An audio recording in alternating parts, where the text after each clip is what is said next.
KTN 오늘의 주인이었습니다. 텍사스주 초등학교 총격 참사 생존자의 증언이 잇따르고 있는 가운데 살기 위해 죽은 척해야 했던 초등학생의 증언이 나왔습니다. 경제협력개발기구 OECD는 러시아의 우크라이나 침공 등의 영향으로 올해 세계 경제가 기존 예상보다 급격히 약화될 것이라는 전망을 내놓았습니다. 조지아 한인변호사협회 카바 조지아 산하 소상공인위원회는 한인 커뮤니티를 위한 무료 법률 세미나를 오는 12일 개최한다고 밝혔습니다. 애틀랜타 한인 원로회가 정기 모임을 통해 교녀상과 장학금을 수여했습니다. 이상 오늘의 주요 소식 잠시 후 전해드립니다. 어린이 19명 등 21명의 목숨을 빼앗아간 텍사스주 초등학교 총격 참사 이후 총기 규제 강화에 대한 목소리가 더욱 높아지고 있습니다. 이런 가운데 참혹했던 현장 상황에 살아남기 위해 어떻게 했는지 생존자의 증언이 나왔는데 매우 충격적입니다. 자세한 내용을 김상은 기자가 전해드립니다. 최근 들어 미국에서 총기 난사 사건이 끊이질 않으면서 총기 규제 강화를 촉구하는 목소리가 커지고 있습니다. 하원의 정부감독개혁위원회는 8일 총기 난사 사건과 관련해 청문회를 열었습니다. 뉴욕주 버펄로 총격 사건과 텍사스 총기 사건의 희생자 가족들도 나와 총기 규제를 강화해야 한다고 호소했습니다. 이날 청문회에는 텍사스 초등학교 총기 난사 사건 당시 현장에 있었던 생존 초등학생의 인터뷰가 공개됐습니다. We were just watching movies, and then she got an email, and then she went to go lock the door, and he was in the hallway, and they made eye contact, and then she went back in the room and she told us go hide, and then we went to go hide behind my teacher's desk and behind the backpacks, and then he shot the little window, and then he went to the other classroom, and then he went, there's a door between our classrooms, and he went to there and shot my teacher and told my teacher goodnight and shot her in the head. And then he shot some of my classmates and the whiteboard. When I went to the backpacks, he shot my friend that was next to me, and I thought he was gonna come back to the room, so I grabbed the blood and put it all over me. And what did you do then when you put the blood on yourself? just stay quiet. And 미아는 고작 만 11세인 초등학생입니다. 눈앞에서 선생님과 친구들이 총을 맞는 것을 목격했습니다. 미아의 아버지 미구엘 서릴로 씨는 청문회에 직접 참여해 딸을 잃을 뻔했다며 변화가 반드시 필요하다고 연신 눈물을 흘리며 호소했습니다. 텍사스 유벨디 롭 초등학교에서 발생한 난사 사건으로 10살 딸 렉시를 잃은 킴벌리 루비오 씨는 당시 딸을 찾으러 학교로 향하던 일을 생생하게 전했습니다.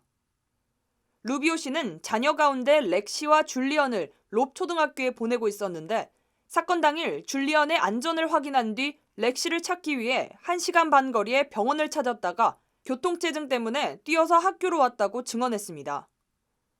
루비오 씨는 당시 신고 있던 샌들을 들고 맨발로 1마일을 뛰어서 학교로 왔다고 언급해 청문회 참석자들의 논시울을 붉게 만들었습니다. 잇따른 총기 난사 사건으로 미 전역에서 총기 규제를 강화해야 한다고 외치고 있지만 여전히 공화당의 반대로 법원 통과까지 순탄하지 않을 것으로 보입니다. KTN 뉴스 김상은입니다. 경제협력개발기구 OECD는 러시아의 우크라이나 침공 등의 영향으로 올해 세계 경제가 기존 예상보다 급격히 약화될 것으로 전망했습니다. OECD가 8일 발표한 경제 전망 보고서에 따르면 2022년 세계 실질 국내 총생산 성장률이 급격히 둔화돼 3%를 기록할 것으로 전망했으며 2023년도에는 2.8%에 그칠 것으로 내다봤습니다.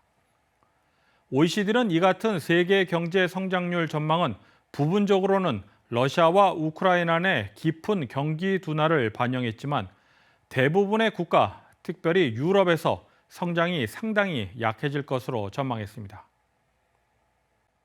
전 세계 밀 비축량이 10주밖에 남지 않았다는 추산 결과가 나오면서 기근 위기에 처할 수 있다는 분석까지 나왔습니다. 바꿔서 이야기하면 곡물 대란에 대비할 수 있는 시간이 10주밖에 남지 않았다는 것입니다. 영국 일간지 가디언은 10주 안에 이 문제를 해결하지 못하면 이미 인플레이션과 기근을 겪고 있는 세계가 더욱 큰 문제에 봉착할 수 있을 것이라고 경고했습니다. 연방농무부는 지난달 12일 올해 전 세계적으로 7억 7,500만 톤의 밀이 생산될 것으로 추정된다고 발표한 바 있습니다. 이는 2021년도와 비교하면 약 4만 톤가량 감소한 수준입니다. 코로나19 팬데믹 기간 타격을 받은 여러 분야 가운데 관광산업도 빼놓을 수 없습니다. 연방상무부가 관광산업 활성화를 위해 국가여행 관광 전략을 발표할 전망입니다. 2027년까지 해외 관광객 9천만 명을 유치하고 이들의 연간 지출액을 2,790억 달러까지 늘리겠다는 계획입니다. 우선 코로나19 이전 수준으로 외국인 관광객을 유치하기 위해서는 입국 절차 간소화를 추진할 것으로 예상됩니다. 러몬드 상무장관은 입국 절차를 간소화해야 한다면서 종이 서류 기반의 번거로운 절차에서 디지털화된 프로세스로 전환하고 싶다고 밝혔습니다. 코로나19 이전 관광업은 미국에서 950만 개의 일자리와 1조 9천억 달러의 국내 총생산을 창출한 것으로 집계됐습니다. 조지아 한인 변호사협회 카바 조지아 산하 소상공인위원회는 한인 커뮤니티를 위해 무료 법률 세미나를 오는 12일 개최합니다. 이번 세미나에서는 교통사고와 사업체 내 상해를 입었을 경우 대처 방법 등을 제공할 예정입니다. 협회 측은 세미나에 앞서 관련 내용을 소개하는 시간을 가졌습니다. 보도에 김상은 기자입니다.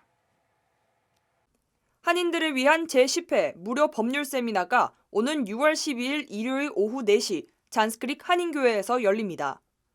조지아 한인변호사협회 카바 조지아 산하 소상공인위원회가 주최하는 이번 세미나는 교통사고와 사업체 내 상해라는 주제로 진행됩니다. KTN의 모아모아톡에도 출연했던 종킴 변호사가 이번 세미나에서 교통사고 발생 시 대처하는 방법에 대해 전할 예정입니다.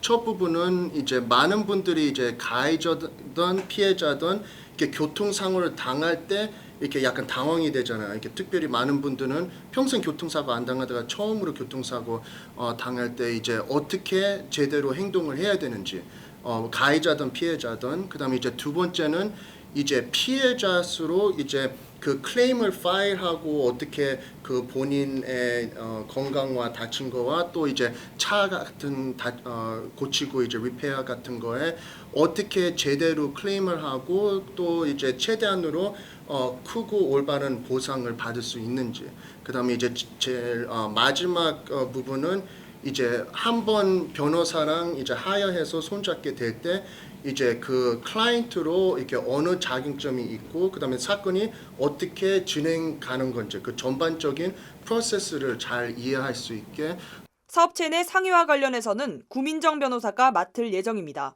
그 다음에 만약에 그런 사고가 이제 났다고 하면은 어떻게 행동을 하셔야 되는지 그거에 대해서 진생인 고객이 있을 수도 있고 뭐 앰뷸런스를 불러달라는 사람도 있고 여러 가지 상황이 발생할 수 있는데 이런 것들을 어떻게 대처하실 수 있을지 그리고 어떤 법률적인 문제가 생길 수 있는지 클레임이 발생할 수 있는지 설명을 드릴 거고요.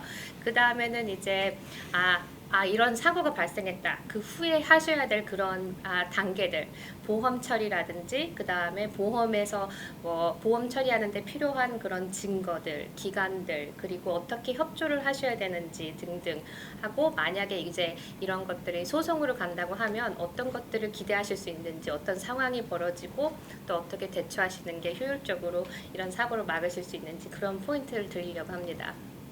조지아 한인변호사협회 회장 제이슨 박 변호사도 한인들의 많은 참여를 기대한다고 전했습니다.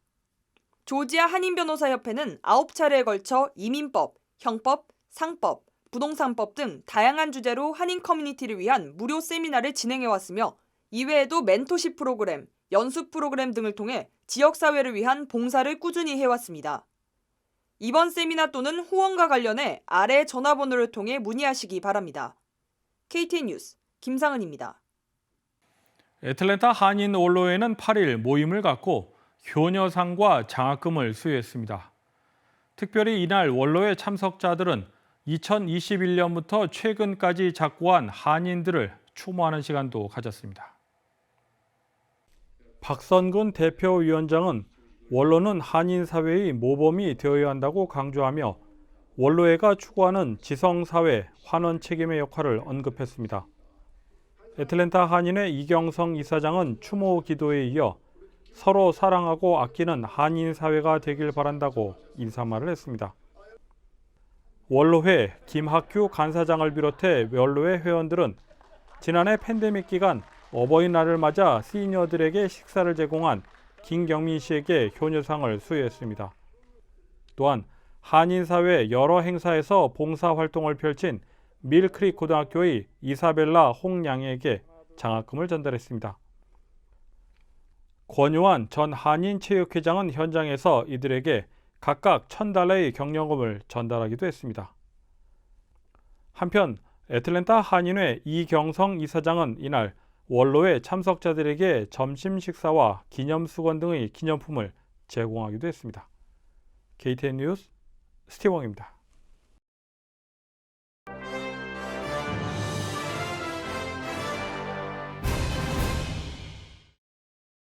러시아와 일본이 영유권 분쟁 지역인 쿠릴 열도에서 어업 문제로 대립하고 있습니다. 러시아 외무부는 일본이 1998년 체결한 안전조업 협정 의무를 이행하지 않았다며 협정 이행을 잠정 중단한다고 밝혔습니다. 안전조업 협정은 러시아가 실효 지배하는 쿠릴 열도 남단 4개 섬 주변 해역에서 일본 어선의 조업을 허용하고 일본은 매년 러시아에 협력비와 어업 기자재를 제공한다는 내용입니다. 러시아 측의 일방적 발표에 일본 정부는 강한 유감을 표시했습니다. 러시아가 우크라이나 전쟁을 언급하지는 않았지만 일본 언론들은 일본의 테러 제재에 대한 보복으로 해석했습니다. 미국 체조대표팀 주치의 성폭행 사건의 피해자들 90여 명이 연방수사국 FBI를 상대로 모두 10억 달러의 배상을 요구하고 나섰습니다. 이들은 FBI가 가해자인 레리 나사르의 범죄를 인지한 뒤에도 수사를 계속 미뤄왔으며 제대로 하지 않아 피해가 계속됐다고 주장하고 있습니다.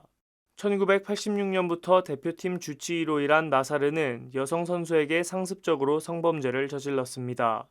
이에 대해 FBI가 나사르의 범죄 사실을 인지하고 첫 조사에 나선 것은 2015년 7월이었지만 수사가 미뤄지면서 실제 기소는 2016년 11월에야 이뤄졌고 수사가 미뤄지는 상황에서 나사르의 성범죄는 계속됐다는 주장입니다.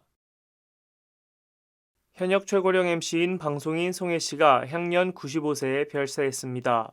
송혜 씨는 올해 건강 문제로 여러 차례 병원에 입원했었는데 1988년 5월부터 35년간 맡아온 전국 노래자랑 하차도 고민했다고 전해졌습니다. 특히 지난 4일 코로나19 팬데믹으로 2년여 만에 재개된 전국 노래자랑 현장 녹화에도 불참했습니다. 지난 4월에는 95세 현역 MC로 최고령 TV음악 경연 프로그램 진행자로 기네스 세계 기록에 올랐습니다. 대한민국의 희극인 1세대로 많은 사람들에게 웃음과 행복을 선물한 송혜 씨. 언론 보도와 동시에 각종 온라인 커뮤니티와 소셜 네트워크에서 추모 물결이 일고 있습니다. 유튜브 채널 KTN 뉴스룸을 구독하시면 더 많은 내용의 KTN 뉴스를 다시 보실 수 있습니다. KTN 보도국은 신뢰할 수 있는 뉴스를 만들기 위해 더욱 노력하겠습니다. 이상으로 KTN 뉴스를 모두 마칩니다. 시청해주신 여러분 고맙습니다.